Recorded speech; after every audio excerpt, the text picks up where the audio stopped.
हर मुद्दे की तह तक जाने का एक नया जुनून जल्द आ रहा है।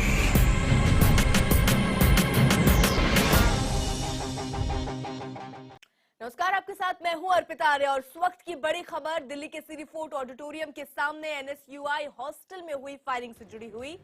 फायरिंग में जो घायल लड़की है और राजेंद्र, उनकी 3 साल पहले लव मैरिज हुई थी। हालांकि इसके बाद से ही दोनों अलग रह रहे थे, जिसके बाद लड़की ने दूसरी शादी का मन बना लिया था, जिसके चलते उसने मैट्रिमोनियल साइट पर भी अपना प्रोफाइल डाला था। इस दौरान लड़की और काजल सरकार की कई बार मुलाकात भी हुई थी। जानने बूझने के बाद दोनों शादी का मन दोनों ने बना लिया था और इस सिलसिले में 3 दिन पहले काजल ने लड़की को अपने परिवार से भी मिलवाया था। लड़की ने पहले ही काजल और उसके परिवार को अपनी पहली शादी के बारे में भी बता दिया था, जिस पर किसी को ऐतराज भी नहीं था और ये बात लड़की के पहले पति राजेंद्र को पता चल गई थी, जो गुवाहाटी का रहने वाला है। राजेंद्र कल शाम ही लड़की से मिलने के लिए गुवाहाटी से दिल्ली आया था, जिससे डर के लड़की ने काजल को भी एनएसयूआई हॉस्टल अपने बुला लिया था। कैंपस में बातचीत के दौरान लड़की, काजल और पहले पति राजेंद्र में कहासुनी हो गई, जिसके बाद काजल ने पहले तो अपने पिता के लाइसेंसी पिस्टल से राजेंद्र और लड़की को गोली मारी, फिर खुद को भी गोली मार ली। पुलिस को लड़की के पास से एक मैरिज सर्टिफिकेट भी मिला है, जिसमें पति के नाम की जगह राजेंद्र का नाम दर्ज है। बता दें कि गोली चलाने के आरोपी काजल के पिता सीआईएसएफ में कार्यरत हैं। वहीं दिल्ली के सिटी फोर्ट ऑडिटोरियम के सामने मौजूद एनएसयूआई हॉस्टल के कैंपस से हालात का जायजा लिया हमारे सहयोगी आनंद तिवारी ने। साउथ दिल्ली के सिटी फोर्ट ऑडिटोरियम का एनएसयूआई ये वही बिल्डिंग है जहां पर शनिवार रात 9:45 बजे एक 100 नंबर कॉल मिलती है पुलिस को कि यहां पर फायरिंग हो गई है, 3 लोगों को गोली लगी है। एनएसयूआई का ये हॉस्टल है जहां पर जो पीड़ित लड़की है वो यहां पर ट्रेनिंग करती है, असम की रहने वाली, और काफी लंबे वक्त से वो यहां पर रह रही थी। 3 साल पहले उसकी गुवाहाटी के रहने वाले राजेंद्र नाम के एक शख्स से शादी हुई थी और उसके बाद से वो अपने पति से अलग रह रही थी।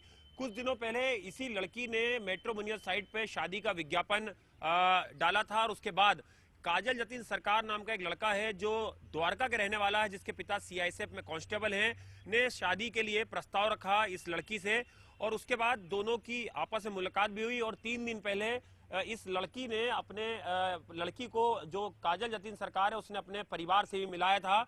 ये बात राजेंद्र को कहीं से पता चलती है और उसके बाद वो कल ट्रेन से गुवाहाटी से दिल्ली पहुंचता है। उसके बाद वो इस हॉस्टल में आता है, यहाँ पर जो उसकी पत्नी है उससे बात करता है।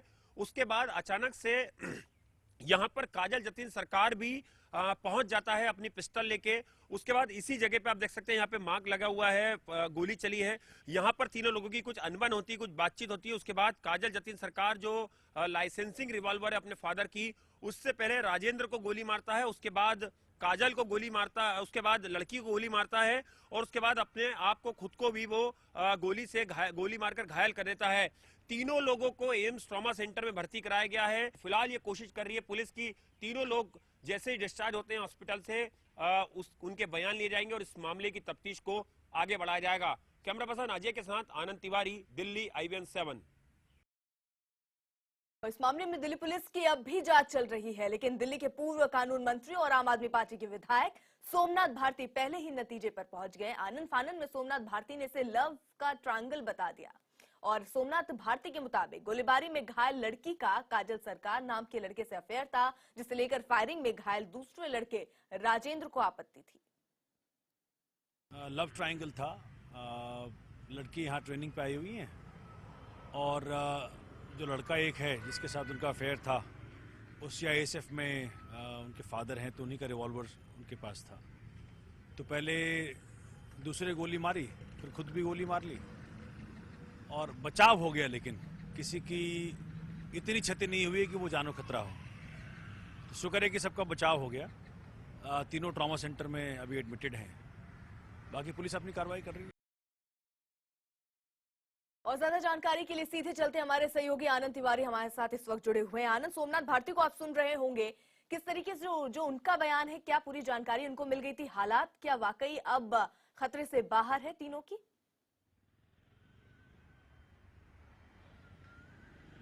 जी देखिए अर्पिता, सोमनाथ भारती महिलाओं को लेके कई तरह के बयानबाजी पहले भी कर चुके हैं और यहाँ पर भी आके वो हवाबाजी में कई चीजें कह गए, जबकि वो इन्वेस्टिगेशन का कोई भी पार्ट नहीं जानते थे। वो यहाँ पे पहुंचे, उन्होंने केवल स्पॉट देखा था और वो ये बोल गए कि लड़की के 2 अफेयर थे, जबकि उन्हें ये पता ही नहीं था कि लड़की शादीशुदा है। जो पुलिस ने जानकारी दी है, मैरिज सर्टिफिकेट मिला है हॉस्टल से और बाकायदा 3 साल से राजेंद्र और जो लड़की हैं विक्टिम वो अलग अलग रह रहे थे।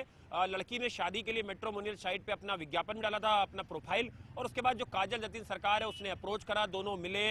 3 दिन पहले लड़की को मिलवाने भी काजल जतिन सरकार अपने घर ले गया था। लेकिन कल जिस परिस्थितियों में राजेंद्र को ये बात पता लगती है तो वो आग बबूला यहाँ पे पहुंचता है और हॉस्टल में लड़की से बात करता है। लड़की काफी डरी सहमी रहती है तो वो काजल जतिन सरकार को भी यहाँ पे बुला लेती है। तो वो अपनी जो उसके फादर की लाइसेंसिंग रिवॉल्वर है उसको लेके यहाँ पे पहुंचता है। उसके बाद ऐसा क्या होता है अचानक, ये पुलिस जानना चाह रही है कि काजल जतिन सरकार ने उसी लड़की पे गोली चला दी जिससे वो शादी करना चाहता था। ऐसी क्या मजबूरी आई कि उस लड़की पे उसने गोली चलाई, ये पुलिस को भी समझ में नहीं आ रहा है ये चीज कि किस वजह से उसने काजल जतिन सरकार ने अपनी उस लड़की पे गोली चलाई है जिससे वो शादी करना चाहता था।